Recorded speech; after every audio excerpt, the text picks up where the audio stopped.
सिद्धार्थ अपने पथ के हर कदम पर कुछ न कुछ नया सीखता, क्योंकि दुनिया बदल चुकी थी और वह मोहित था। वह सूर्य की वर्णों और पर्वतों के ऊपर उदित होते देखता और सुदूर ताड़ के गाछों वाले तट की दूसरी तरफ अस्त होते देखता। रात को नभ में तारों का देखना और हंसुए के आकार के चांद को किसी नाव की तरह नीलेपन में तैरते देखना। वह पेड़, तारे, पशु, बादल, इंद्रधनुष, चट्टाने, सरपत, फूल, नाले और नदी, सुबह के समय झाड़ियों पर ओस की झिलमिलाहट, सुदूर नीले और निर्वाण ऊंचे पर्वत देखना, चिड़िया चहचहाती हुई, मधुमक्खियाँ गुनगुनाती हुई, हवा हल्के से धान के खेतों के ऊपर से बहती चली जाती। यह सब रंग बिरंगा और हजारों रूपकारों में हमेशा वह रहा था। सूर्य और चंद्रमा हमेशा चमकते रहे थे, नदियाँ हमेशा बहती रही थी और मधुमक्खियाँ हमेशा गुनगुनाती रही थी। लेकिन बीते हुए समय में यह सब सिद्धार्थ के लिए उसकी आंखों के सामने एक क्षणभंगुर और माया सरीखे आवरण के सिवा और कुछ न था। संदेह से देखा गया, अनदेखा और विचारों से बहिष्कृत किए जाने के लिए अभिशप्त। क्योंकि वह वास्तविकता नहीं था, क्योंकि वास्तविकता दृश्य जगत और दूसरी ओर विद्यमान थी। लेकिन अब उसकी आंखें इस तरह ठहरती, रुकती, वह दृश्य जगत को देखता और पहचानता। इस दुनिया में वह अपनी जगह खोजता। वह वास्तविकता की तलाश नहीं करता, उसका उद्देश्य किसी दूसरी ओर नहीं था। इस तरह देखी जाने पर दुनिया खूबसूरत थी, बिना किसी खोज के, इतनी सरल, इतनी बच्चों सरीखी। चंद्रमा और तारे सुंदर थे, नाला, तटवन और चट्टान, बकरी, सुनहरा, फूल, तितली सुंदर थी। दुनिया से होकर उस तरह गुजरना सुंदर और सुखद था। इतना बच्चों सरीखा, इतना जागृत, तत्कालिक से इतना संबंध, बिना किसी संदेह के। दूसरी जगह सूर्य तीखेपन से तपता, दूसरी जगह वन की छाया में शीतलता थी, दूसरी जगह कोहड़े और केले थे। रात और दिन छोटे थे, हर घड़ी समुद्र पर पाल की तरह तेजी से गुजरती थी। खजाने से भरे जहाज के पाल के नीचे से, आनंद से भरपूर। सिद्धार्थ ने बंदरों के एक दल को वन की गहराई में, डालियों के बीच, ऊंचाई पर इधर उधर जाते देखा। उनकी बेलगाम आतुर चीखें सुनी। सिद्धार्थ ने एक भेड़े को भेड़ का पीछा करते और जोड़ा खाते देखा। सरपत से भरी एक झील में उसने मछली की शाम की भूख के चलते शिकार करते देखा। छोटी मछलियों के झुंड फड़फड़ाते और पानी में चमकते, चिंता और घबराहट में उससे दूर भाग निकले। क्रोध से बौखलाए शिकारी ने तेजी से बहते पानी के भंवरों में अपनी ताकत और इच्छा का प्रतिबिंब देखा। यह सब हमेशा रहा था और उसने कभी देखा नहीं था। वह कभी मौजूद नहीं था, अब वह मौजूद था और उसका हिस्सा था। अपनी आंखों से वह प्रकाश और छायाएं देखता, अपने दिमाग के माध्यम से उसे चंद्रमा और तारों का आभास था। रास्ते में सिद्धार्थ ने वह सब याद किया जो उसे जैतवन के उद्यान में अनुभव किया था। वे उपदेश जो उसने वहाँ तथागत बुद्ध से सुने थे, गोविंद से विदा होना और महाबोधि के साथ हुई बातचीत। उसे वह एक एक शब्द याद था जो उसने महाबोधि से कहा था, और उसे आश्चर्य हुआ कि उसने ऐसी बातें कैसे कही थी जो उसे तब तक सचमुच मालूम नहीं थी। बुद्ध से जो उसने कहा था कि बुद्ध का ज्ञान और रहस्य सिखाया नहीं जा सकता, कि वह व्यक्त नहीं किया जा सकता था और संप्रेषित नहीं किया जा सकता था, और जो उसने बोध की एक घड़ी में कभी अनुभव किया था, वही था जिसका अनुभव करने के लिए वह अब निकल पड़ा था। जो अब वह अनुभव करना शुरू कर रहा था, उसे खुद अनुभव प्राप्त करना होगा। उसे एक लंबे समय से पता था कि उसका स्वयं आत्मन था, ब्रह्मन जैसी ही शाश्वत प्रकृति वाला। लेकिन उसने कभी अपने सेल्फ को सचमुच पाया नहीं था, क्योंकि उसने उसे विचारों के जाल में फंसाना चाहा था। निश्चय ही देह सेल्फ नहीं है, न ही इंद्रियों की क्रीड़ा, ना विचार, ना बोल, न अर्जित ज्ञान या कला जिससे निष्कर्ष निकाले जाए और पहले ही मौजूद विचारों से नए विचार बुने जाए। नहीं, विचारों की यह दुनिया अब इस तरफ थी, और जब कोई लक्ष्यहीन सेल्फ की इंद्रियों को नष्ट कर देता तो यह किसी लक्ष्य तक न ले जाता, बल्कि उसे विचारों और पंडिताई से पूरा करता। विचार और इंद्रियां अच्छी चीज़ें थी, दोनों के पीछे अंतिम अभिप्राय दिया हुआ था। दोनों को सुनना, दोनों से खेलना उपयोगी था। उनमें से किसी एक का भी तिरस्कृत करना, न जरूरत से ज़्यादा करके आंकना, बल्कि दोनों की आवाज़ों को ध्यान से सुनना। वह उसी को हासिल करने की कोशिश करेगा जिसके लिए उसके अंदर की आवाज़ उसे आदेश देगी। सिर्फ उसी जगह ठहरेगा जहाँ आवाज़ उसे सलाह देगी। कभी गौतम अपनी महानतम घड़ी में, जब उन्हें बोध प्राप्ति हुई, बरगद के पेड़ के नीचे क्यों बैठे थे। उन्होंने एक आवाज़ सुनी थी, खुद अपने हृदय में एक आवाज़, जिसने उन्हें इस पेड़ के नीचे विश्राम करने का आदेश दिया था। उन्होंने शरीर के दमन का उपाय नहीं अपनाया था, ना यज्ञ और ना बलि, ना स्नान, प्रार्थना का, खाने पीने का, सोते या सपने देखने का। उन्होंने आवाज़ को सुना था। कोई और बाहरी आदेश ना मानना, सिर्फ आवाज़, तैयार रहना। यह अच्छा था, यह जरूरी था, कोई और चीज़ जरूरी नहीं थी। रात के वक्त एक मल्लाह की फूस की झोपड़ी में सोते हुए सिद्धार्थ ने एक सपना देखा। सपने में उसने देखा कि गोविंद उसके सामने खड़ा है, तपस्वियों के पीले चिवर में। गोविंद उदास दिख रहा था और उसने सिद्धार्थ से पूछा, तुम मुझे क्यों छोड़ गए। इस पर उसने गोविंद को गले लगाया, अपनी बाह के घेरे में लिया और उसे छाती लगाते हुए चूमा। वह अब गोविंद नहीं था, बल्कि एक औरत, और औरत के चोले से एक भरी हुई छाती निकली और सिद्धार्थ ने वहाँ लेटे हुए उसे पिया। इस छाती का दूध स्वाद में मीठा और पुष्ट था। उसमें औरत और मर्द का स्वाद था, सूर्य और वन का, पशु और फूल का, हर तरह से फल का, आनंद का। वह मादक था। जब सिद्धार्थ जागा तो निर्वाण नदी झोपड़ी के दरवाजे के सामने से झिलमिलाती हुई बह रही थी। वन में किसी उल्लू की आवाज़ गूंज रही थी, ऊंची और साफ। दिन के शुरू होने पर सिद्धार्थ ने अपने मेजबान मल्लाह से कहा कि उसे नदी पार करा दे। मल्लाह उसे अपने बांस के बेड़े पर पार ले गया। पानी की चौड़ी चादर सुबह की रोशनी में गुलाबी झिलमिला रही थी। बहुत सुंदर नदी है, उसने अपने साथी से कहा। हाँ, मल्लाह बोला, बहुत सुंदर नदी है, मैं इसे सबसे ज़्यादा प्यार करता हूँ। मैंने अक्सर इसे सुना है, इसे निहारा है और मैंने हमेशा इससे कुछ सीखा है।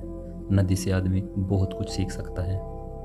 धन्यवाद भले आदमी। दूसरी तरफ उतरने पर सिद्धार्थ ने कहा, मुझे खेद है, मेरे पास तुम्हें भेंट देने के लिए कुछ नहीं, ना कोई उपहार, ना पैसा। मैं बेघर हूँ, ब्राह्मण का बेटा, और ऊपर से श्रमण। यह तो मैंने देख ही लिया था, मल्लाह ने कहा, और मैंने तुमसे कोई पैसे या उपहार की उम्मीद नहीं रखी थी। तुम वह किसी और समय मुझे दे दोगे।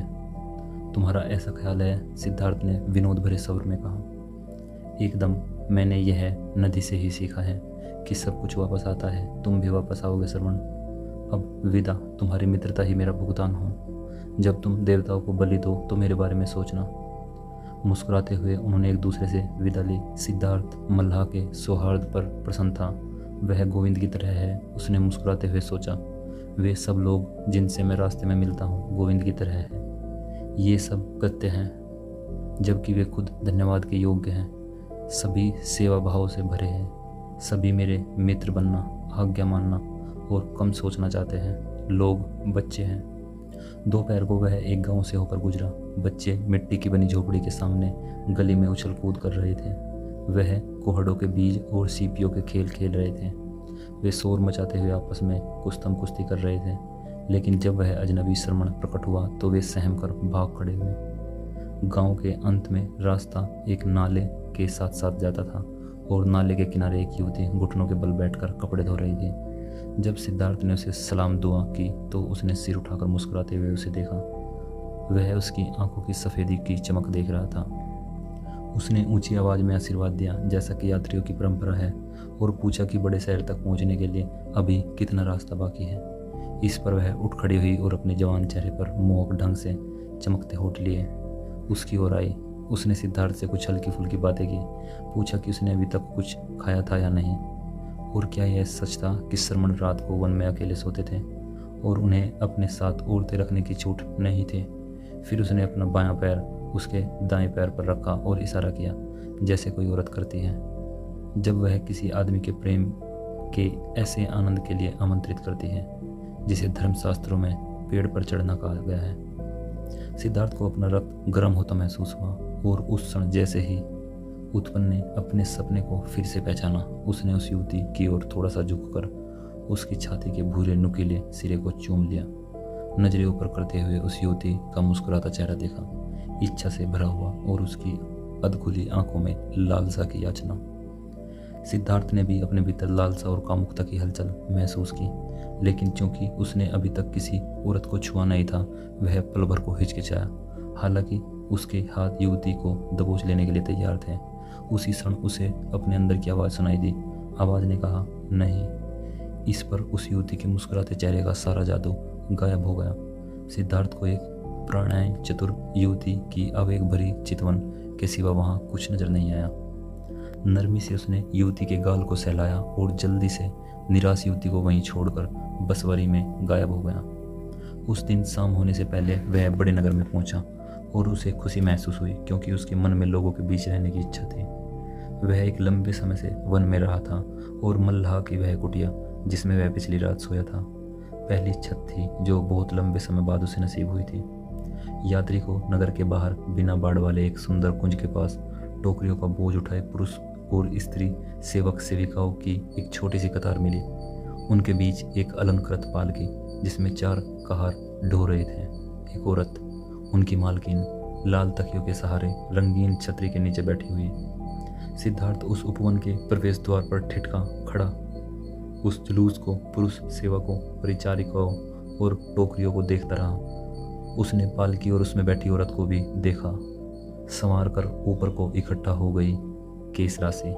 उसने एक उत्फुल, बहुत मधुर, बहुत चतुर चेहरा, ताजा कटी अंजीर सरीखा, लाल चटक मुंह, खूबसूरती से संवारी गई धनुषाकार भौहें और कजरारी आंखें देखी। होशियारी से सब कुछ परखती हुई और हरे और सुनाहे लबादों के ऊपर एक निर्दोष छरहरी गर्दन। औरत के हाथ पुष्ट और चिकने थे, लंबे और सुकुमार, और कलाइयों पर सोने के चौड़े कंगन। सिद्धार्थ ने देखा कि वह कितनी सुंदर थी और उसका हृदय आनंद से भर उठा। जब वह पालकी उसके नज़दीक से गुजरी तो उसने नीचे झुकाकर अभिवादन किया और फिर सीधा होते हुए उस उत्फुल्ल सुंदर चेहरे को निहारा और पल भर के लिए उन चतुर धनुषाकार आंखों में और अपनी सांस में एक अनचाहे इत्र की सुगंध महसूस की। क्षण भर के लिए उस सुंदर औरत ने सिर हिलाया और मुस्कुराई, फिर अपने नौकरों के आगे आगे कुंज में विलीन हो गई। और इस तरह सिद्धार्थ ने सोचा, मैं इस नगर के भीतर एक शुभ मुहूर्त में प्रवेश कर रहा हूँ। उसे फौरन उक्त कुंज के भीतर दाखिल होने का उद्वेग महसूस हुआ, लेकिन उसने इस ख्याल को मन में उल्टा पलटा, क्योंकि तभी उसे सूझा था कि उन पुरुष सेवकों और परिचारिकाओं ने प्रवेश द्वार पर उसकी तरफ कैसी निगाहों से देखा था। इतनी उपेक्षा से, संदेह से, इस तरह नज़रों से खारिज करते हुए, मैं अब भी एक शर्मण हूँ, उसने सोचा, अब भी एक तपस्वी और भिखारी। मैं ऐसा अब नहीं रह सकता। मैं इस दशा में कुंज के भीतर प्रवेश नहीं कर सकता। और वह हंसा। जो पहले पहले लोग उसे मिले उनसे उसने उस कुंज और उस औरत के नाम के विषय में पूछा और उसे पता चला कि वह कमला का कुंज था, जो एक जानी मानी गणिका थी, और उस कुंज के अलावा वह नगर में एक मकान की स्वामिनी भी थी। फिर सिद्धार्थ नगर में दाखिल हुआ। उसका एक ही लक्ष्य था, उस तक पहुंचने के लिए उसने नगर का निरीक्षण किया। सड़कों की भूल भुलैया में इधर उधर भटकता रहा, कुछ जगहों पर स्थिर खड़ा रहा और नदी को उतरने वाली पत्थर की सीढ़ियों पर विश्राम करता रहा। शाम होते होते उसने एक नाई के चेले से मित्रता कर ली, जिसे उसने एक मेहराब की छाया में काम करते देखा था। वह उससे दोबारा विष्णु के मंदिर में प्रार्थना के समय मिला। रात के दौरान वह नदी के किनारे बंधी नावों के बीच सोया और सुबह सवेरे, इससे पहले कि दुकान में ग्राहक आते, वह नाई के सहायक से अपनी दाढ़ी सफाचट करवा चुका था। उसने अपने बालों को कंघी से भी संवार लिया था, उनमें उम्दा तेल की मालिश करवाई। फिर वह नदी में नहाने गया। जब सुंदरी कमला दोपहर बाद अपनी पालकी में अपने कुंज की ओर जा रही थी, सिद्धार्थ प्रवेश द्वार पर मौजूद था। वह अभिनंदन में झुका और उसने गणिका का अभिवादन स्वीकार किया। उसने जुलूस में एकदम आखिर में चल रहे नौकर को बुलाया और उससे कहा कि वह अपनी स्वामिनी को जाकर सूचित करे कि एक युवा ब्राह्मण उससे बात करना चाहता था। कुछ समय बाद सेवक लौटा। उसने सिद्धार्थ को अपने पीछे आने का इशारा किया। खामोशी से उसे एक मंडप में पहुंचा दिया, जहां कमला एक सभ्या पर लेटी हुई थी, और फिर चला गया। क्या तुम्ही ने कल बाहर खड़े होकर मेरा अभिवादन नहीं किया था? कमला ने पूछा। हाँ, सच है, मैंने तुम्हें कल देखा था और अभिवादन किया था, लेकिन कल क्या तुम्हारी दाढ़ी नहीं थी और लंबे बालों में धूल? तुमने अच्छी तरह परखा है, सब कुछ देखा है तुमने ब्राह्मण पुत्र सिद्धार्थ को देखा है, जिसने श्रमण बनने के लिए घर छोड़ा था। 3 साल तक श्रमण था। अब लेकिन मैंने वह पद त्याग दिया है। मैं इस नगर में आ गया हूँ। नगर में पहुँचने से पहले व्यक्ति से मैं मिला, वह तुम थे। मैं यहाँ तुम्हें यह बताने आया हूँ, ओ कमला, कि तुम पहली औरत हो जिससे सिद्धार्थ ने बिना आंखें नीची किए बात की है। अब किसी सुंदर नारी से भेंट होने पर भी कभी आंखें नीची नहीं करूँगा। कमला मुस्कुराई और मोर के परों से बने पंखों से खेलती रही। फिर बोली, बस सिद्धार्थ, मुझे यही बताने आया था। मैं तुम्हें यही बताने आया था और तुम्हें धन्यवाद देने, क्योंकि तुम इतनी सुंदर हो। और अगर यह तुम्हें अप्रसन्न न को कमला, तो मैं तुम्हें अपने मित्र और गुरु बनने का अनुरोध करूंगा, क्योंकि मुझे उस कला में कुछ नहीं मालूम जिसके तुम स्वामिनी हो। इस पर कमला ऊंचे स्वर में हंस दे। आज तक मेरे साथ ऐसा नहीं हुआ कि वन से कोई श्रमण मेरे पास आए और मुझसे सीखने की इच्छा प्रकट करे। कभी कोई लंबे बालों वाला और फटे कोपीन वाला श्रमण मेरे पास नहीं आया। बहुत से युवक मेरे पास आते हैं जिनमें ब्राह्मण पुत्र भी होते हैं, लेकिन वे मेरे पास अच्छे वस्त्रों में, अच्छे जूते पहनकर आते हैं। उनके बालों में इत्र और बटवे में धन होता है। हे श्रमण, ये युवक इसी तरह मेरे पास आते हैं। सिद्धार्थ ने कहा, मैं अभी से तुमसे सीखने लगा हूँ। कल भी मैंने तुमसे कुछ सीखा। पहले ही मैंने अपनी दाढ़ी से छुट्टी पा ली है। मैंने बालों में तेल लगाकर कंघी कर ली है। अब बहुत कमी नहीं रह गई है। भद्दे, अच्छे वस्त्र, उम्दा जूते और बटुए में पैसे। सिद्धार्थ ने इन तुच्छ चीज़ों की तुलना में कहीं अधिक कठिन काम करने का बीड़ा उठाया है और उन्हें पूर्ण किया है। अब मैं वह सब क्यों प्राप्त नहीं कर सकता जिसका बीड़ा मैंने कल उठाया है, ताकि मैं तुम्हारा मित्र बन सकूं और प्रेम के आनंद को तुमसे सीख सकूं। तुम मुझे एक योग्य शिष्य पाओगे कमला। मुझे सीखने के लिए जो कुछ तुम्हारे पास है उससे कहीं अधिक कठिन चीज़ें मैंने सीखी हैं। इसलिए सिद्धार्थ, जैसा कि है, बालों में तेल लगाए, बिना कपड़ों, जूतों और धन के, वह तुम्हारे योग्य नहीं है। कमला हंसी और बोली, नहीं, अभी वह योग्य नहीं है। उसके पास परिधान होना चाहिए, उत्तम परिधान और जूते, अच्छे जूते और बटुए में काफ़ी धन। कमला के लिए उपहार। अब तुम्हें पता चला, वन से आए श्रमण, समझे तुम?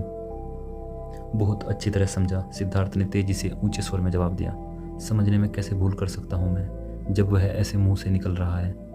तुम्हारा मुंह ताज़ा कटी अंजीर की तरह है कमला। मेरे होठ भी लाल और ताज़ा हैं और तुम्हारे होठों पर सटीक ठीक बैठेंगे, तुम देखना। लेकिन यह तो बताओ कमला सुंदरी, क्या तुम वन से आए श्रमण से तनिक भी भयभीत हो, जो प्रेम के बारे में सीखने आया है? मैं किसी श्रमण से क्यों डरूं? वर से आए किसी मूर्ख श्रमण से, जो सियारों के पास से आया है और स्त्री के बारे में कुछ नहीं जानता। अरे श्रमण शक्तिशाली है और किसी चीज़ से नहीं डरता। वह तुम पर बल प्रयोग कर सकता है, सुंदर तुम्हें लूट सकता है, तुम्हें चोट पहुंचा सकता है। नहीं श्रमण, मैं भयभीत नहीं हूँ। क्या कोई श्रमण या ब्राह्मण कभी इस बात से डरा है कि कोई आकर उसे पीटकर उसका ज्ञान, उसकी पवित्रता, विचारों की गहराई तक पहुँचने की उसकी शक्ति हर के ले जाएगा? नहीं, क्योंकि यह सब कुछ उसका अपना है और वह इनका वही हिस्सा दे सकता है जो वह चाहता है।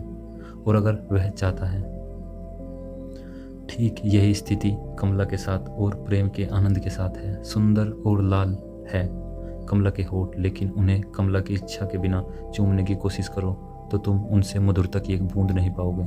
हालांकि वे अच्छी तरह जानते हैं मिठास कैसे बख्शी जाए। तुम एक उचित शिष्य हो सिद्धार्थ, तो यह भी सीख लो। कोई प्रेम की भिक्षा मांग सकता है, उसे खरीद सकता है, उपहार में पा सकता है या सड़कों पर हासिल कर सकता है, लेकिन वह कभी चुराया नहीं जा सकता। तुमने गलत समझा है। हाँ, अफसोस की बात होगी अगर तुम्हारे जैसा सजीला युवक गलत समझे। सिद्धार्थ ने झुककर उसको नमन किया और मुस्कुराया। तुम सही हो कमला, सचमुच अफसोस की बात होगी। यह बहुत अफसोस की बात होगी। नहीं, तुम्हारे होठों से मिठास की कोई बूंद गवाई नहीं जा सकती, ना मेरे होठों से। इसलिए सिद्धार्थ फिर आएगा जब उसके पास वह सब होगा जिसकी फिलहाल कमी है, कपड़े, जूते, धन। लेकिन मुझे बताओ कमला सुंदरी, क्या तुम मुझे थोड़ी सी सलाह नहीं दे सकती? सलाह क्यों नहीं? कौन होगा जो एक गरीब नादान श्रमण को, जो वन के सियारों के पास से आया है, खुशी से सलाह नहीं देना चाहेगा? प्यारी कमला, इन 3 चीज़ों को यथासंभव जल्दी से जल्दी प्राप्त करने के लिए मैं कहाँ जा सकता हूँ? मित्र, बहुत से लोग यह जानना चाहते हैं। तुम्हें वही करना चाहिए जो तुमने सीखा है और उससे पैसे, कपड़े, जूते हासिल करने चाहिए। गरीब आदमी इसके अलावा किसी और तरीके से धन प्राप्त कर सकता है क्या? मैं सोच सकता हूँ, प्रतीक्षा कर सकता हूँ, उपवास रख सकता हूँ और कुछ नहीं। कुछ नहीं? अरे हाँ, मैं कविता कर सकता हूँ। क्या तुम मुझे एक कविता के बदले एक चुंबन दोगे? ऐसा मैं तभी करूँगी जब तुम्हारी कविता मुझे अच्छी लगेगी। क्या शीर्षक है उसका? पल भर सोचने के बाद सिद्धार्थ ने यह कविता सुनाई। जा रही थी जब सुमुखी कमला कुंज में अपने, तभी उस कुंज के मुख पर श्रमण ने देखा उस कमलिनी को। नतग्रीव हो नंदन किया, जिसको किया स्वीकार कमला ने सहज मुस्कान से। सोचा श्रमण ने देवताओं के हवन और यज्ञ से तो अधिक श्रेष्ठकर है, करूं सर्वस्व अर्पण सुंदरी कमला के चरणों में। कमला ने जोर से ताली बजाई, जिससे उसके सुनहरी कंगन खनखना उठे। कविता तुम्हारी अच्छी है श्रमण युवक, और सचमुच इसके बदले चुम्बन देने में कोई हानि नहीं। उसने श्रमण को होठों की तरफ इशारा किया और अपने नज़दीक खींचा। उसने अपना चेहरा कमला के चेहरे से सटाया और अपने होठ को उसके होठों पर रख दिया, जो ताज़ा कटी अंजीर जैसे थे। कमला ने उसका गहरा चुम्बन लिया और भारी रोमांच के बीच सिद्धार्थ ने महसूस किया कि कितना कुछ वह उसे सिखा गई। कितनी चतुर थी वह, कैसे उसने सिद्धार्थ पर अधिकार किया, उसे ठुकराया, उसे लुभाया, और कैसे इस लंबे चुम्बन के बाद आगे के चुम्बनों की एक लंबी कतार सब के सब अलग अलग उसका इंतजार कर रही थी। वह ठिठका खड़ा रहा, लंबी लंबी सांसें लेता हुआ। उस क्षण एक बच्चे सरीखा था, अपनी आंखों के सामने खुलते ज्ञान और शिक्षा के भंडार पर विस्मित। तुम्हारी कविता बहुत अच्छी है, कमला ने कहा। अगर मैं अमीर होती तो तुम्हें इसके बदले पैसे भी देती, लेकिन तुम्हारे लिए कविता से उतने पैसे कमाना मुश्किल होगा जितने तुम चाहते हो, क्योंकि अगर तुम कमला के मित्र बनना चाहते हो तो तुम्हें बहुत पैसों की ज़रूरत होगी। तुम्हें कितनी अच्छी तरह चुम्बन करना आता है कमला, सिद्धार्थ हकलाया। हाँ सचमुच, तभी तो मुझे कपड़ों, जूतों, कंगनों और तरह तरह की सुंदर चीज़ों की कोई कमी नहीं रहती। लेकिन तुम क्या करोगे? क्या तुम सोचने, उपवास रखने और कविता करने के अलावा कुछ नहीं कर सकते? मुझे यज्ञ के मंत्र और श्लोक भी आते हैं, सिद्धार्थ ने कहा, लेकिन अब मैं उनका पाठ नहीं करूँगा। मुझे भजन गाने भी आते हैं, अब मैं उन्हें भी नहीं गाऊंगा। मैंने शास्त्र पढ़े हैं। रुको, कमला ने टोका, तुम लिख पढ़ सकते हो? निश्चय ही बहुत से लोग ऐसा कर सकते हैं, अधिकतर लोग नहीं। मैं नहीं लिख पढ़ सकती। यह बहुत अच्छी बात है कि तुम पढ़ना लिखना जानते हो, बहुत अच्छा। हो सकता है तुम्हें मंत्र पाठ की भी जरूरत पड़े। ठीक उसी समय एक सेवक ने आकर अपनी स्वामिनी के कान में फुसफुसा कर कहा, मुझसे कोई मिलने आया है। कमला ने कहा, जल्दी से गायब हो जाओ सिद्धार्थ, कोई तुम्हें यहाँ देख ना पाए।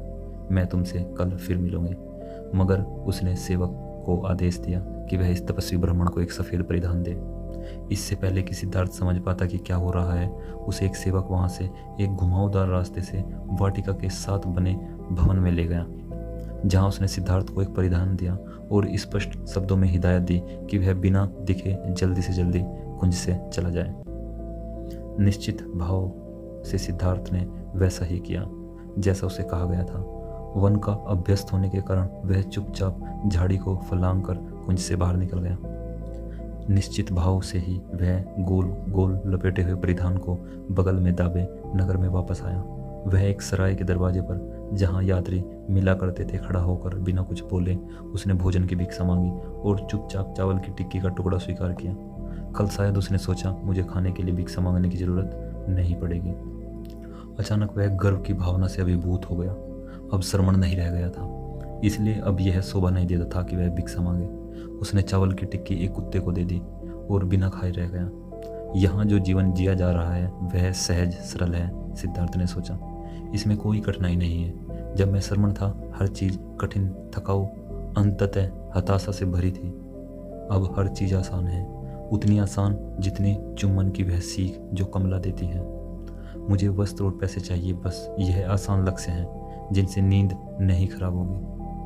उसने बहुत पहले ही कमला के नगर वाले भवन में बारे में पता कर लिया था और वह अगले दिन वहां पहुंचा। चीज़ें ठीक चल रही है, कमला ने उससे कहा। काम स्वामी को उम्मीद है कि तुम उससे मिलने जाओगे। वह नगर का सबसे बड़ा व्यापारी है। अगर तुम उसको पसंद आ गए तो वह तुम्हें अपनी सेवा में ले लेगा। चतुर बनो वन के श्रमण, मैंने दूसरों के माध्यम से तुम्हारा नाम उस तक पहुंचवा दिया है। उसके साथ मित्रता भरा व्यवहार करना। वह बहुत ताकतवर है, लेकिन बहुत विनम्रता मत दिखाना। मैं तुम्हें उसके सेवक के रूप में नहीं, उसकी बराबरी का देखना चाहती हूँ, वरना मुझे तुमसे प्रसन्नता नहीं होगी। कामस्वामी अब बूढ़ा और आलसी होता जा रहा है। अगर तुम उसे पसंद आ गए तो वह तुम पर विश्वास करने लगेगा। सिद्धार्थ ने उसे धन्यवाद दिया और हंसा। जब कमला को पता चला कि उसने उस दिन और पिछले दिन कुछ नहीं खाया तो उसने आदेश दिया कि सिद्धार्थ के लिए रोटी और फल लेकर आए। उसने खुद उसका सत्कार किया। तुम किस्मत वाले हो सिद्धार्थ, के विदा होते हुए कमला ने उससे कहा। एक के बाद दूसरा दरवाज़ा तुम्हारे सामने खुलता जा रहा है। कैसे होता है ये? क्या तुम्हारे पास कोई मंत्र है? सिद्धार्थ बोला, कल मैंने तुम्हें बताया था कि मैं सोचना, प्रतीक्षा करना और उपवास रखना जानता हूँ, लेकिन तुमने इन्हें किसी काम का नहीं समझा। लेकिन तुम देखोगे कि ये कितने उपयोगी है कमला। तुम देखोगे कि वन में मूढ़ श्रमण बहुत सी उपयोगी बातें सीखते और जानते हैं। परसों मैं एक फटीचर भिखारी था, कल मैंने कमला को चूम लिया था और जल्दी ही एक व्यापारी बन जाऊंगा। मेरे पास धन और वे सब चीज़ें होगी जिन्हें तुम इतना कीमती समझती हो। बेशक, उसने हामी भरी, लेकिन मेरे बिना तुम्हारा क्या हाल हुआ होता? कहाँ होते तुम अगर कमला ने तुम्हारी मदद न की होती? प्यारी कमला, सिद्धार्थ ने कहा, जब मैं तुम्हारे कुंज में तुम्हारे पास आया था तो मैंने पहला कदम उठाया था। मेरा इरादा सबसे सुंदर औरत से प्रेम के बारे में सीखने का था। जिस क्षण मैंने वह संकल्प लिया था, मैं यह भी जानता था कि मैं उसे संपन्न करूँगा। मैं जानता था कि तुम मेरी मदद करोगी। मैं वाटिका के प्रवेश द्वार पर तुम्हारी पहली नज़र से ही यह समझ गया था। और अगर मैंने ना चाहा होता, लेकिन तुमने चाहा। सुनो कमला, जब किसी पत्थर को पानी में फेंका जाता है, वह पानी के तल तक सबसे जल्दी वाला, सबसे छोटा रास्ता खोज लेता है। ठीक ऐसा ही होता है जब सिद्धार्थ के पास एक लक्ष्य हो, एक उद्देश्य हो। सिद्धार्थ कुछ नहीं करता, वह प्रतीक्षा करता है, वह सोचता है, वह उपवास रखता है, लेकिन वह संसार के व्यापार से होकर वैसे ही गुजरता है जैसे पत्थर पानी से। बिना कुछ किए, बिना खुद हिले डुले उसे खींचा जाता है। वह खुद को गिरने देता है, उसका उद्देश्य उसे खींच लेता है, क्योंकि वह अपने दिमाग में कुछ नहीं आने देता जो उसके उद्देश्य का विरोध करे। सिद्धार्थ ने यही श्रमणों से सीखा। यह वही है जिसे मूर्ख जादू कहते हैं, और जो वे सोचते हैं प्रेतों के कारण होता है। कहीं कोई प्रेत नहीं है। हर आदमी जादू कर सकता है। हर आदमी अपने लक्ष्य तक पहुंच सकता है अगर वह सोच सकता है, प्रतीक्षा कर सकता है, उपवास रख सकता है। कमला उसे सुनती रही। वह सिद्धार्थ की आवाज़ पर मुग्ध थी। उसे सिद्धार्थ की आंखों में प्यार का भाव दिख रहा था। शायद यह ऐसा ही है जैसा तुम कह रहे हो मित्र, उसने नरमी से कहा। और शायद यह इसलिए भी है क्योंकि सिद्धार्थ एक सुंदर पुरुष है, क्योंकि उसकी नज़र औरतों को भाती है, इसलिए वह भाग्यशाली है। सिद्धार्थ ने उसे चूमा और विदा ली। ऐसा ही हो मेरी गुरु, मेरी नज़र हमेशा तुम्हें भाती रहे, मेरा सौभाग्य हमेशा मुझे तुम्ही से मिलाता रहे। सिद्धार्थ व्यापारी कामस्वामी से मिलने गया और उसे एक शानदार मकान के भीतर ले जाया गया। सेवक सस्ते कीमती गालीचों को पार करते हुए एक कमरे में ले गए जहां वह भवन के स्वामी की प्रतीक्षा करने लगा। कामस्वामी अंदर आया। वह एक चुस्त जीवंत व्यक्ति था, खिचड़ी बालों, चतुर विवेकपूर्ण आंखों और कामुक होठों वाला। भवन के स्वामी और अतिथि ने मित्रतापूर्वक एक दूसरे का स्वागत किया। मुझे बताया गया है, व्यापारी ने बात शुरू की, कि तुम ब्राह्मण हो, विद्वान हो और एक व्यापारी के यहाँ नौकरी खोज रहे हो। क्या तुम अभाव में हो ब्राह्मण, जो तुम नौकरी खोज रहे हो? नहीं, सिद्धार्थ ने जवाब दिया, मैं अभाव में नहीं हूँ और मैं कभी अभाव में नहीं रहा हूँ। मैं श्रमणों के पास से आया हूँ जिनके साथ मैं लंबे समय तक रहा हूँ। अगर तुम श्रमणों के पास से आए हो तो यह कैसे है कि तुम्हें अभाव नहीं है? क्या सभी श्रमण किसी भी तरह की संपत्ति के बिना नहीं होते? मेरे पास कुछ नहीं है, सिद्धार्थ ने कहा। अगर यही आपका मतलब है, निश्चय ही मेरे पास कोई संपत्ति नहीं है, लेकिन केवल मेरी अपनी स्वतंत्र इच्छा के चलते सो मैं अभाव में नहीं हूँ। लेकिन अगर तुम्हारे पास कुछ भी संपत्ति नहीं तो तुम जियोगे कैसे? मैंने इसके बारे में कभी सोचा नहीं भानते। मैं लगभग 30 बरस से किसी भी संपत्ति के बिना हूँ और मैंने कभी नहीं सोचा कि मैं किस पर जीऊँगा। तो तुम दूसरों की संपत्ति पर जीते हो? प्रकट रूप से। व्यापारी भी तो दूसरों की संपत्ति पर जीता है। सही कहा, लेकिन वह दूसरों से मुफ्त में कुछ नहीं लेता, वह बदले में माल देता है। संसार का यही चलन जान पड़ता है, हर एक लेता है, हर एक देता है। जीवन ऐसा ही है। ओह, पर अगर तुम्हारे पास कुछ संपत्ति नहीं तो तुम कैसे दे सकते हो? हर एक वह देता है जो उसके पास होता है। सैनिक बल देता है, व्यापारी माल, गुरु शिक्षा, किसान चावल, मछुआरा मछली। ठीक है, और तुम क्या दे सकते हो? तुमने क्या सीखा है जो तुम दे सकते हो? मैं सोच सकता हूँ, मैं प्रतीक्षा कर सकता हूँ, मैं उपवास रख सकता हूँ। बस इतना ही, मेरे ख्याल में तो इतना ही। और ये किस काम के हैं? उदाहरण के लिए उपवास रखना, इसका क्या उपयोग है? यह बहुत मूल्यवान है भानते। अगर आदमी के पास खाने के लिए कुछ ना हो तो उपवास से अधिक बुद्धिमानी का काम वह नहीं कर सकता। अगर मिसाल के लिए सिद्धार्थ ने यह न सीखा होता कि उपवास कैसे रखा जाए, तो उसे आज किसी न किसी तरह का काम खोजना ही पड़ता, या तो आपके यहाँ या कहीं और, क्योंकि भूख ने उसे मजबूर किया होता। लेकिन जैसा कि सिद्धार्थ शांति के साथ प्रतीक्षा कर रहा है, वह अधीर नहीं है, वह अभाव में नहीं है, वह भूख को लंबे समय तक टाले रख सकता है, उस पर हंस सकता है। इसलिए उपवास उपयोगी है भांते। तुम ठीक कह रहे हो श्रमण, पल भर रुको। कामस्वामी बाहर गया और एक कुंडली के साथ वापस आया, जिसे उसने अपने अतिथि को थामकर पूछा, क्या तुम इसे पढ़ सकते हो? सिद्धार्थ ने गोल गोल लपेटी हुई उस कुंडली पर नजर डाली, जिस पर बिक्री का एक अनुबंध लिखा हुआ था। उसने पढ़ना शुरू किया। बढ़िया, कामस्वामी बोला। और अब क्या तुम इस पत्र पर मुझे कुछ लिख कर दिखाओगे? उसने उसे एक पत्रक और लेखनी दी और सिद्धार्थ ने उस पर कुछ लिखकर कामस्वामी की तरफ बढ़ा दिया। कामस्वामी ने पढ़ा, लिखना अच्छा है, सोचना बेहतर है, चतुराई अच्छी है, धीरज बेहतर है। तुम अच्छा लिखते हो। व्यापारी ने उसकी प्रशंसा की। हमारे पास चर्चा के लिए बहुत कुछ होगा, लेकिन आज मैं तुम्हें अपना अतिथि बनने और अपने घर में रहने का न्योता देता हूँ। सिद्धार्थ ने उसे धन्यवाद देते हुए स्वीकार कर लिया। वह अब व्यापारी के घर में रहने लगा। कपड़े जूते उसके लिए लाए गए।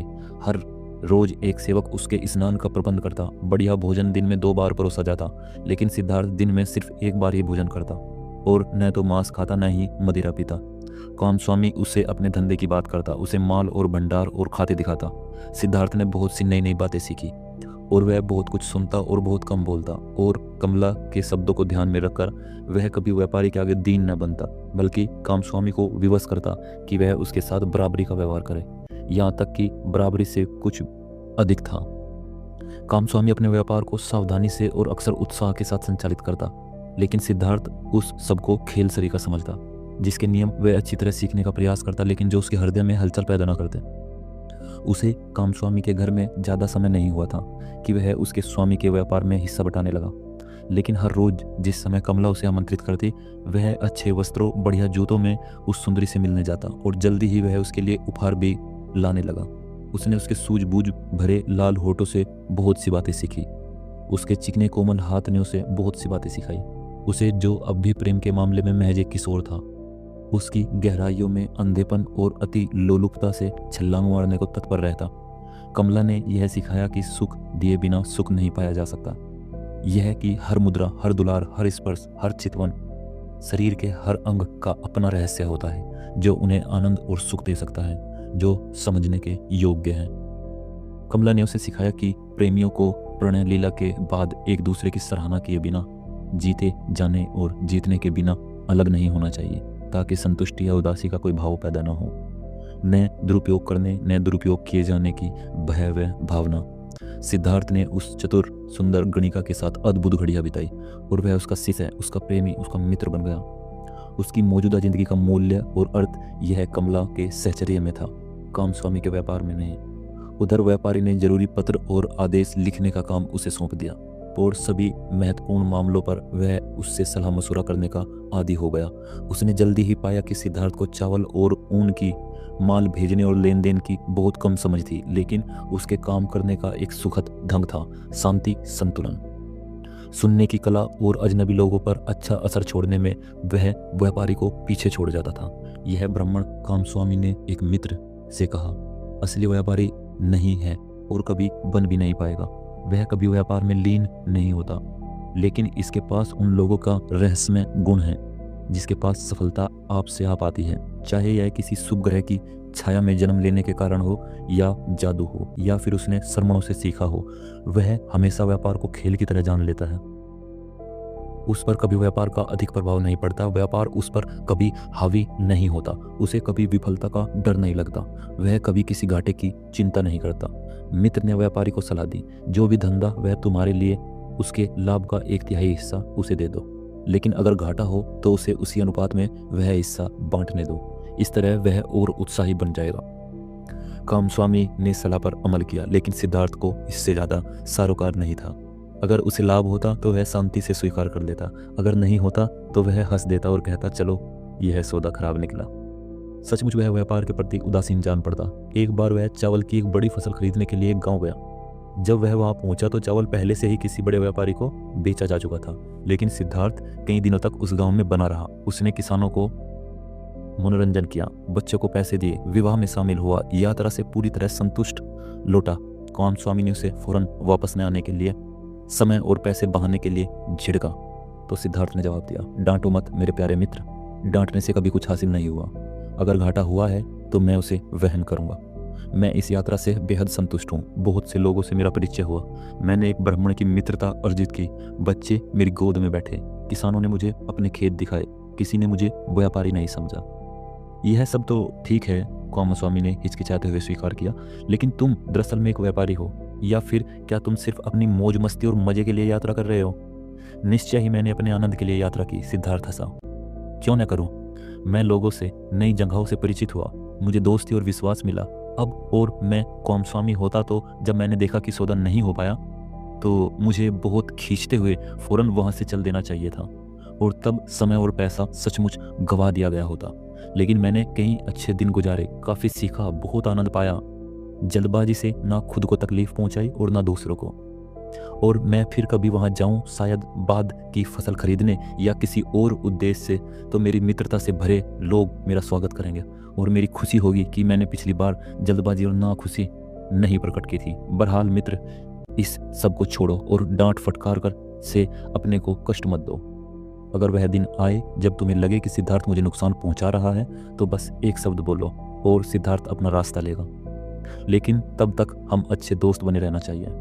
सिद्धार्थ को इस बात पर कायम रहने के लिए भी व्यापारी के प्रयत्न विफल रहे कि वह सिद्धार्थ उसकी कामस्वामी की रोटी खा रहा है। सिद्धार्थ अपनी रोटी खाता था, इसके अलावा वे सब दूसरों की रोटी खाते थे, सबकी रोटी। सिद्धार्थ को कभी कामस्वामी की परेशानियों की चिंता न होती और कामस्वामी को बहुत सी परेशानियां रहती।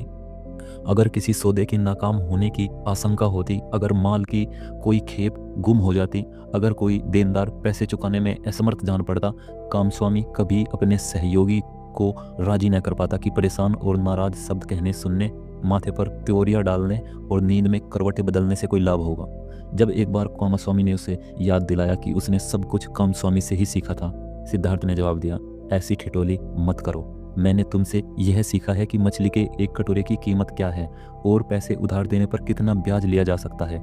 यह तुम्हारा ज्ञान है, लेकिन मैंने सोचना तुमसे नहीं सीखा प्यारे कामस्वामी। अच्छा होगा अगर वह तुम मुझसे सीख लो। उसका मन सचमुच व्यापार में नहीं था। व्यापार का उसके तई बस इतना उपयोग था कि कमला के लिए उसे पैसे हासिल करा सके। उससे सिद्धार्थ को जितने की जरूरत थी उससे अधिक मिलते थे। इसके अलावा सिद्धार्थ की सहानुभूति और उत्सुकता सिर्फ लोगों में थी, जिनके काम, परेशानियां, सुख और मूर्खताएं उसके लिए चंद्रमा से भी अधिक अनजानी और दूर थी। हालांकि उसे हरेक से बात करना, हरेक के साथ जीना, हर किसी से सीखना इतना आसान लगता था, वह इस बात के प्रति बहुत सचेत था कि कुछ था जो उन्हें सबसे अलग करता था। और इसी के पीछे यही कारण था कि वह एक भ्रमण रहा था। वह लोगों को बचकने या पशुओं शरीर के रूप में जीते देखता, जिससे वह दोनों प्यार और नफरत करता। वह उन्हें मेहनत करते देखता, तकलीफ पाते और ऐसी चीज़ों को लेकर राख की तरह घूसर होते देखता जो उसे इस काबिल नहीं लगती थी कि उनकी कीमत चुकाई जाए। वह उन्हें एक दूसरे को डांटते, फटकारते और चोट पहुंचाते देखता। वह उन्हें ऐसी पीड़ा पर दुख मनाते हुए देखता जिस पर श्रवण हंस देता है, ऐसे अभावों पर कष्ट पाते देखता जिन्हें श्रवण महसूस नहीं करता। वह उस सबको स्वीकार कर लेता जो लोग उसके पास आते। उस व्यापारी का स्वागत था जो उसके पास बेचने के लिए कपड़ा लाता। उस देनदार का स्वागत होता जो उससे कर्ज मांगने आता। उस भिखारी का स्वागत होता जो एक घंटा बैठकर उसे अपनी गरीबी की कथा सुनाता, और जो तब भी उतना ही गरीब नहीं था जितना कोई श्रवण। वह परदेसी व्यापारी से वैसा ही व्यवहार करता जैसा उस सेवक से जो उसकी दाढ़ी मूंढता, और उन फेरी वालों से जिनसे वह केले खरीदता। खुद की रेजगारी का चूना लगते देखता। अगर कामस्वामी उसके पास आकर अपनी परेशानियां बताता या किसी सौदे के बारे में उल्हाने देता तो वह उत्सुकता और ध्यान से सुनता, उस पर चकित होता, उसे समझाने की कोशिश करता। जहां उसे जरूरी लगता वहां थोड़ी बहुत उसकी मान भी लेता और उस अगले व्यक्ति की तरफ मुड़ जाता जिसे उसकी जरूरत होती।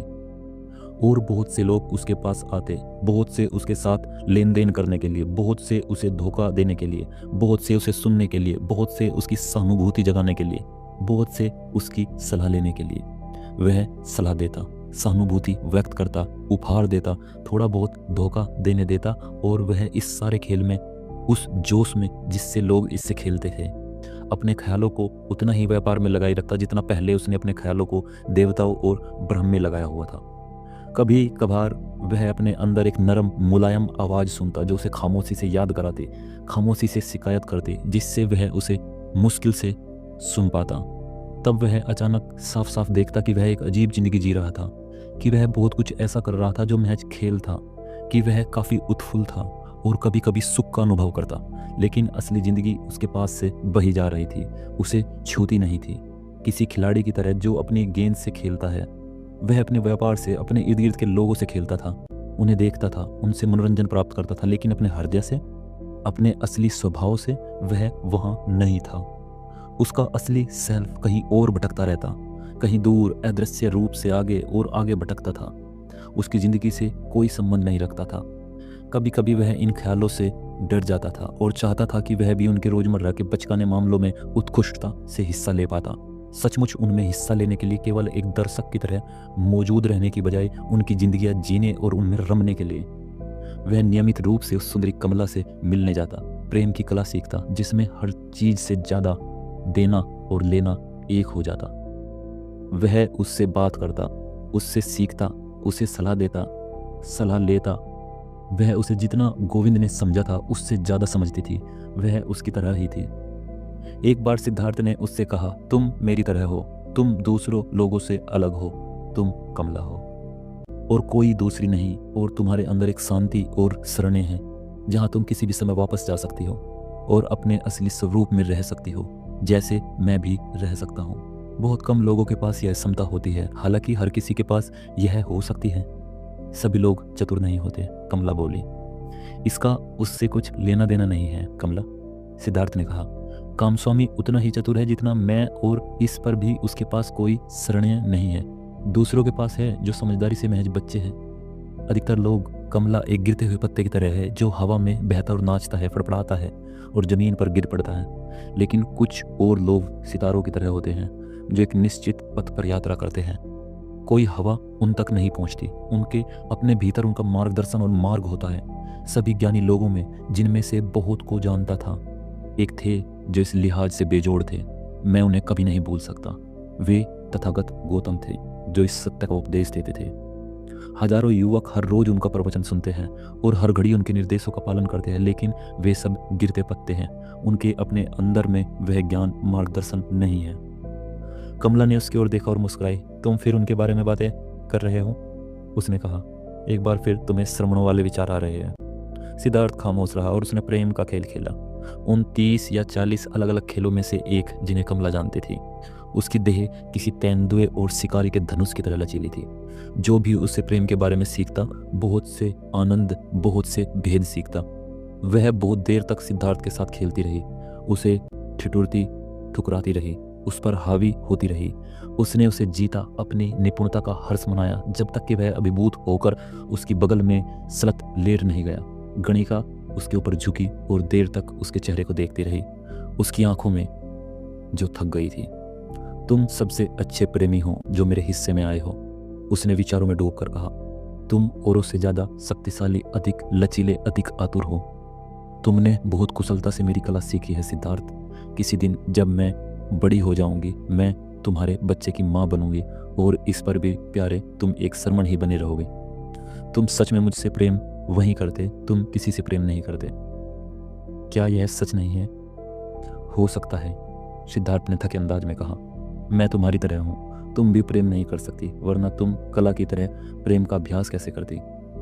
शायद हमारे जैसे लोग प्रेम नहीं कर सकते, आम लोग की तरह। यह उन आम लोगों का ही रहस्य है। एक लंबे समय तक संसार का हुए बिना सिद्धार्थ सांसारिक जीवन जीता रहा था। उसकी इंद्रियां, जिन्हें उसने श्रवण के रूप में निष्ठा से बिताए गए वर्षों के दौरान सुन कर दिया था, एक बार फिर से जाग उठी। उसने धन, संपत्ति, आवेगों और शक्ति का स्वाद चखा था, लेकिन एक लंबे समय तक वह अपने हृदय में श्रवण ही बना रहा। चतुर कमला ने इसे भांप लिया था। सिद्धार्थ का जीवन हमेशा ही सोचने, प्रतीक्षा करने और उपवास रखने से परिचालित होता था। संसारी जन, आम लोग अब भी उसके लिए पराये थे, अजनबी थे, ठीक वैसे ही जैसे वह उनसे अलग था। वर्ष गुजरते चले गए। सुख सुविधा की परिस्थितियों से घिरे सिद्धार्थ ने शायद ही उनके गुजरने पर ध्यान दिया। वह धनी बन गया था। लंबे समय तक उसका अपना मकान था, अपने खुद के नौकर थे। नगर के बाहरी हिस्से में नदी के किनारे एक बगीचा था। लोग उसे पसंद करते थे और उन्हें पैसे या सलाह चाहिए होती थी तो वे उसके पास आते थे। लेकिन कमला के अलावा उसके कोई निकट का मित्र नहीं था। वह दिव्य महिमा मंडित जागृति जिसका अनुभव उसे कभी हुआ था। गौतम के प्रवचनों के बाद के दिनों में गोविंद से अलग होने के बाद गुरुओं और सिद्धांतों के बिना अकेले खड़े होने का वह गर्व, अपने ही हृदय के भीतर दिव्य वाणी को सुनने की वह उत्सुक तत्परता धीरे धीरे एक स्मृति बन गई, बीत गई थी। वह देवी स्रोत जो कभी निकट था और जो किसी समय ऊंचे स्वर में उसके कान के अंदर गीत गाता था, वह दूर कहीं मध्यम सुर में गुनगुन करता रहता था। लेकिन बहुत सी बातें जो उसने श्रमणों से सीखी थी, जो उसने गौतम से, अपने पिता से, ब्राह्मणों से सीखी थी, उसने अब भी लंबे समय तक संजोए रखी।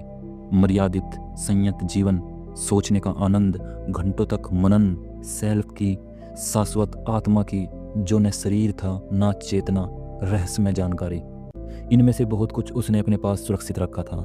दूसरी बातें डूब गई थी, धूल मिट्टी से ढक गई थी। ठीक जैसे कुम्हार का चाक एक बार घुमाए जाने पर पहले तो लंबे समय तक घूमता चला जाता है और फिर धीरे धीरे घूमता हुआ रुक जाता है।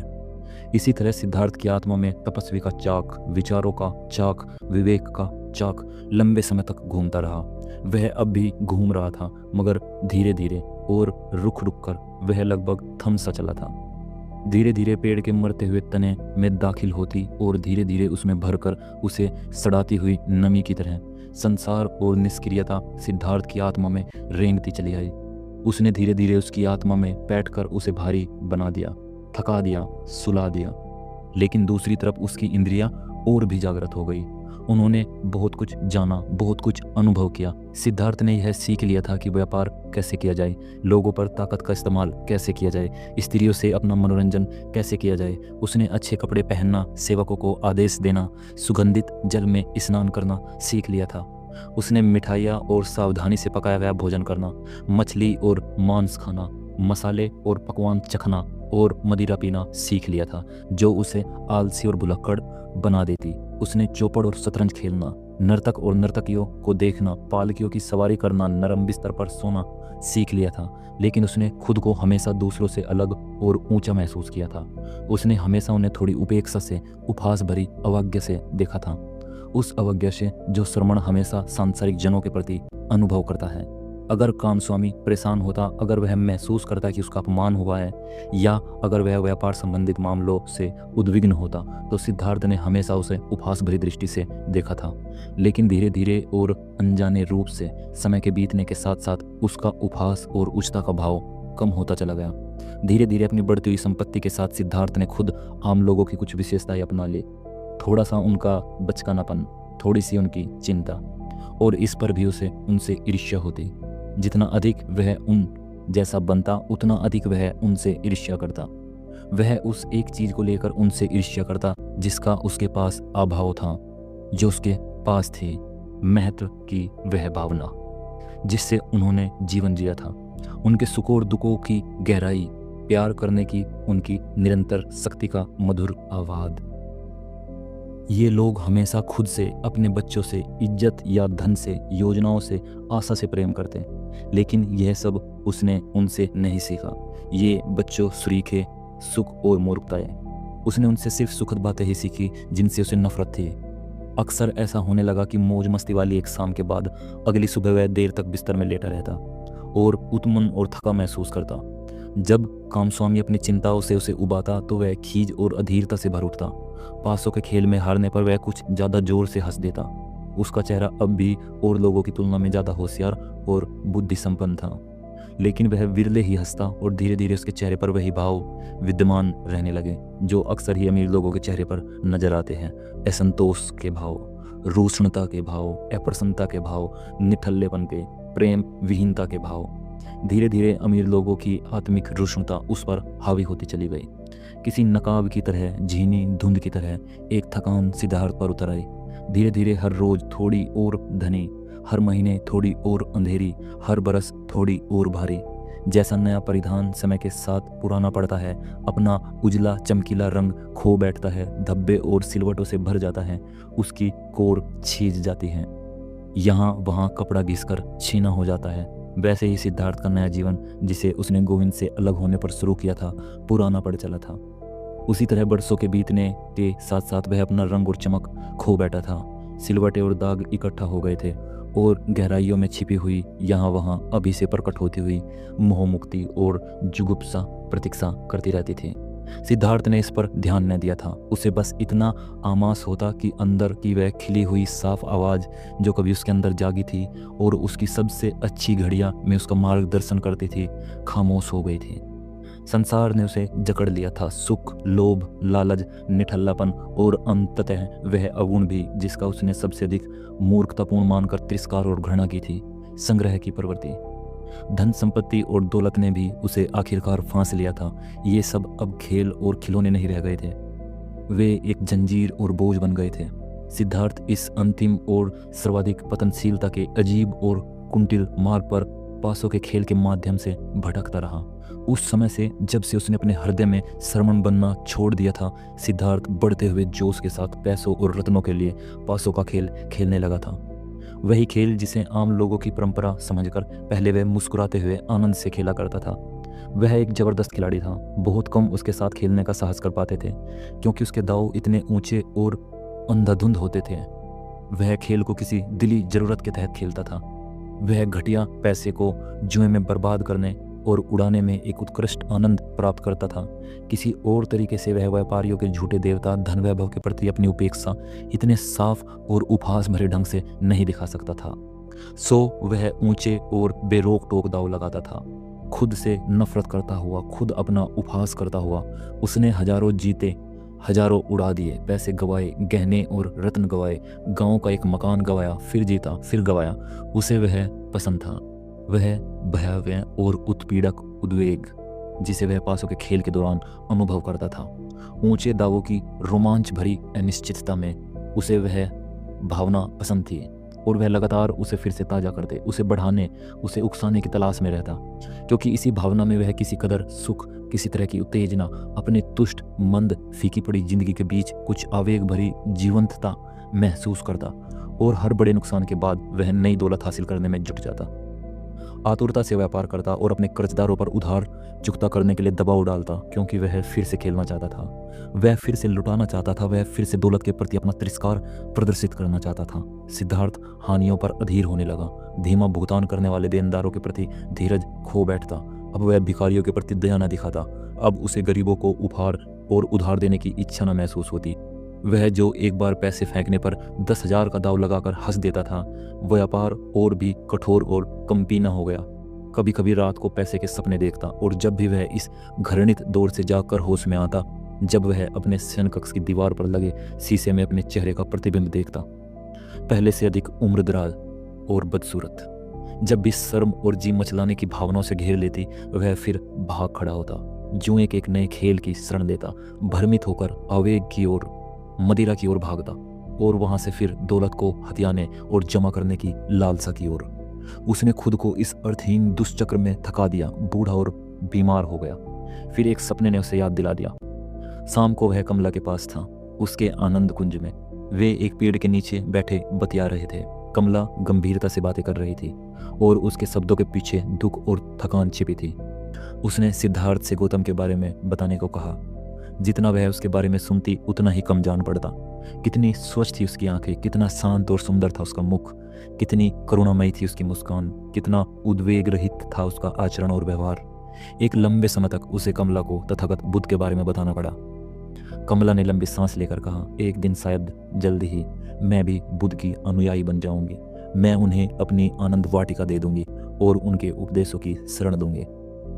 लेकिन फिर उसने सिद्धार्थ को लुभा लिया और प्रणय लैला के दौरान उसे अपने इतना कसकर और सजल आंखों लिए तीव्र भावावेश में जकड़ा, मानो इस अस्थिर क्षणभंगुर आनंद की आखिरी मधुर बूंद निचोड़ लेना चाहती हो।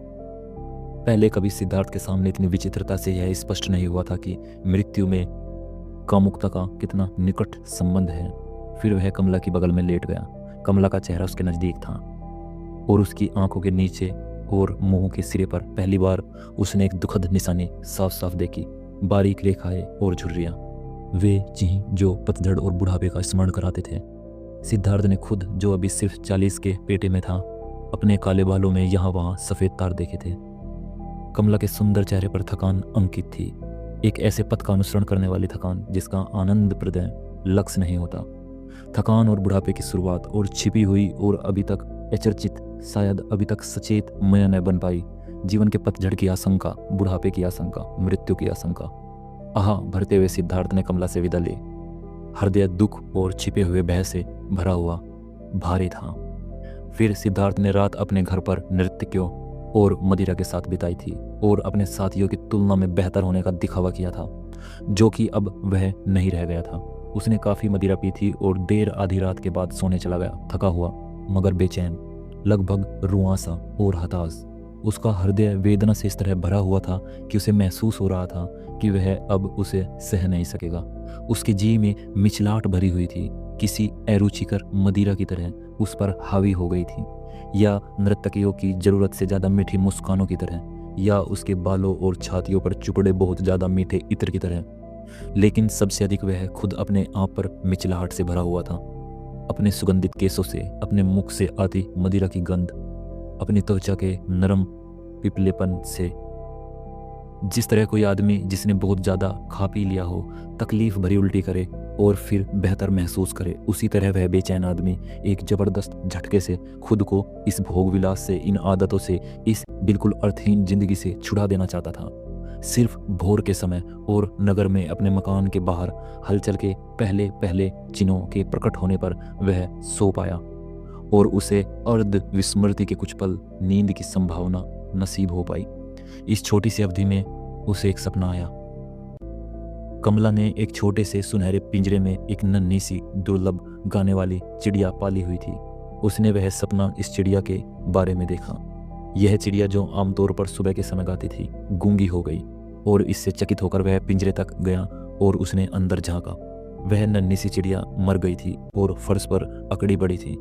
उसने उसे बाहर निकाला, पल भर अपने हाथों में पकड़े रखा और फिर रास्ते में फेंक दिया, और ठीक उसी पल वह अंतरित हो उठा। और उसके हृदय में ऐसी पीड़ा उठी मानो इस मरी हुई चिड़िया के साथ उसने वह सब भी फेंक दिया था जो उसके अंदर अच्छा और मूल्यवान था।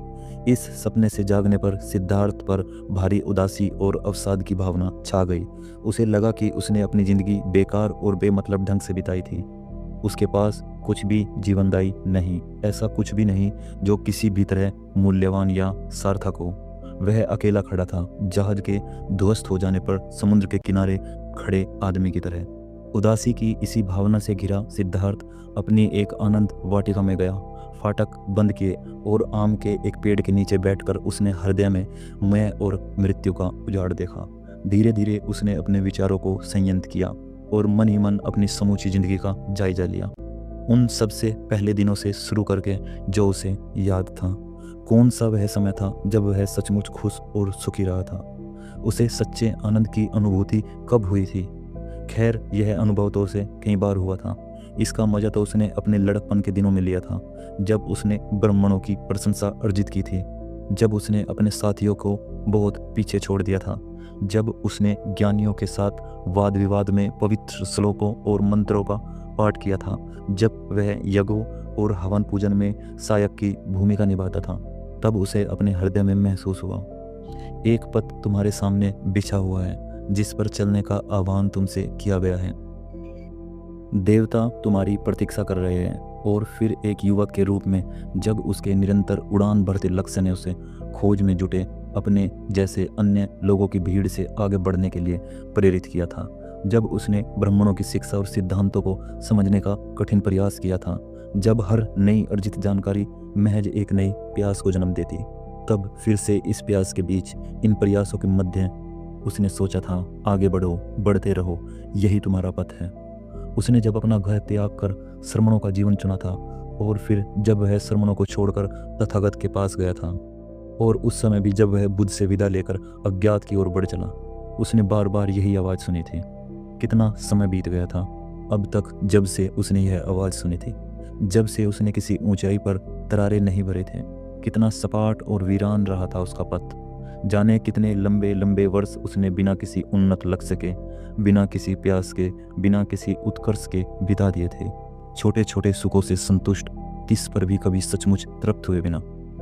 बिन जाने उनसे इतने सारे वर्षों के दौरान कोशिश की थी और चाहा था कि वह इन सभी दूसरे लोगों जैसे बने, इन बच्चों की तरह। इन पर भी उनका जीवन उनकी तुलना में कहीं अधिक तुच्छ और अधिक दरिद्र रहा था, क्योंकि उनके लक्ष्य उसके लक्ष्य नहीं थे, ना उनके दुख उसके दुख थे। कामस्वामी जैसे लोगों की पूरी दुनिया उसके लिए महज एक खेल रही थी, एक नृत्य, एक प्रहसन जिसे लोग देखने जाते हैं। सिर्फ कमला उसे प्रिय थी, उसके लिए मूल्यवान रही थी। लेकिन क्या अब भी थी? क्या उसे अब भी कमला की ज़रूरत थी? और क्या कमला को भी अभी तक उसकी ज़रूरत थी? क्या वे कोई ऐसा खेल नहीं खेल रहे थे जिसका कोई अंत नहीं था? क्या उस खेल के लिए जीना जरूरी था? नहीं। इस खेल की, इस क्रीड़ा की, इसे संसार कहते हैं। बच्चों का खेल, ऐसा खेल जो शायद 1, 2 या 10 बार खेले जाने पर आनंदप्रद था, लेकिन क्या उसे निरंतर खेलना सार्थक था? तभी सिद्धार्थ को यह बोध हुआ कि खेल खत्म हो चुका था, कि वह अब आगे कभी उसे नहीं खेल सकता था। उसके शरीर में एक झुरझुरी ली, उसे महसूस हुआ जैसे कोई चीज़ मर गई थी। वह सारा दिन आम के उस पेड़ के नीचे बैठा अपने पिता के बारे में, गोविंद के बारे में, गौतम के बारे में सोचता रहा। क्या उसने इन सबको इसलिए त्यागा था कि वह कामस्वामी बन जाए? रात ढलने तक वह वहीं बैठा रहा। जब उसने ऊपर देखा और सितारे नजर आए तो उसने सोचा, मैं यहाँ आम के पेड़ के नीचे अपनी आनंद वाटिका में बैठा हूँ। उसके चेहरे पर हल्की सी मुस्कान आई। क्या यह जरूरी था? क्या यह उचित था? क्या यह मूर्खता नहीं थी कि वह आम के एक पेड़ और एक वाटिका का स्वामी बने? इस सब से वह निपट चुका था, यह भी उसके अंदर मर गया था। वह उठा, उसने आम के पेड़ और आनंद वाटिका से विदा ली। क्योंकि उस दिन उसने कुछ भी नहीं खाया था, इसलिए उसे बहुत तेज भूख लग रही थी और उसे नगर में अपने मकान की, अपने कमरे और बिस्तर की, भोजन से सजी अपनी मेज की याद हो आई। वह थके थके अंदाज में मुस्कुराया, उसने अपना सिर हिलाया और इन सभी चीज़ों से विदा ले ली।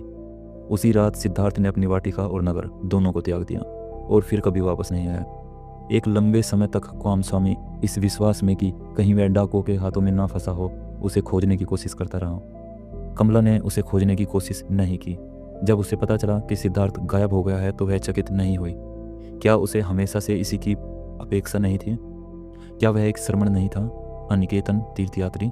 उसने यह अपनी ओर उसकी आखिरी मुलाकात के पहले से कहीं ज़्यादा महसूस किया था और अपने नुकसान पर दुख की इस घड़ी में उसे खुशी थी कि उसने सिद्धार्थ को उस आखिरी मौके पर अपने दिल से इतना कसकर लगाया, सिद्धार्थ द्वारा इतना विभूत और पूरी तरह उसके बस में महसूस किया था। जब उसने सिद्धार्थ के गायब होने की पहली खबर सुनी तो वह खिड़की तक गई जहां उसने सुनहरे पिंजरे में एक दुर्बल सुरीली चिड़िया पाली हुई थी। उसने पिंजरे का दरवाज़ा खोलकर चिड़िया को बाहर निकाला और उड़ा दिया। काफ़ी देर तक उसकी नज़र उस लुप्त होती चिड़िया का पीछा करती रही। उस दिन के बाद उसने अपने मुलाकातियों की आवभगत रोक दी और अपने मकान के दरवाजे बंद रखने लगी। कुछ ही समय के बाद उसने पाया कि सिद्धार्थ ने अपनी आखिरी भेंट मुलाकात के फलस्वरूप उसे वह बच्चे से दी थी।